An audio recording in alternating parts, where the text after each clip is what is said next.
তো চলো তোমাদেরকে দেখাই মেলা থেকে কি কি কিনে নিয়ে আসলাম। হ্যাঁ ওই তো তোমার পেছনে আছে। এই যে এবিসিডি এই যে লেটারটা এটা দুটো কেনা হয়েছে, একটা আমরা কিনেছি, একটা হচ্ছে আমাদের মা বাবা কিনেছে। মেয়ে যখন ওদের সাথে ছিল তখন এটা কিনে দিয়েছে, আর আমরা আমাদের মতন যখন ঘুরছিলাম তখন মেয়ের জন্য এটা কিনেছিলাম। তো এক জায়গায় এসে দেখি দুটো কেনা হয়ে গেছে। ভালো হলো, অনেকদিন ধরে প্র্যাকটিস হবে। যাই হোক এটা হলো।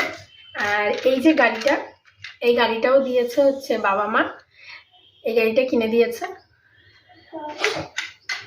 আর এই যে বেলুন চাকি, আমি যখন রান্না করতে যাই আমার মেয়ে আমাকে খুব হেল্প করে রুটি বেলায়, এর জন্য ওর জন্য একটা আলাদা করে বেলুন চাকি কিনে নিয়ে আসলাম। কি কিউট দেখতে না, ছোট্ট ছোট্ট।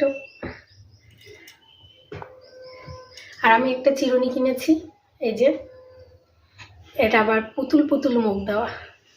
আমার একটা চিরুনি ছিল যেটা আমার মেয়ে হারিয়ে ফেলেছে।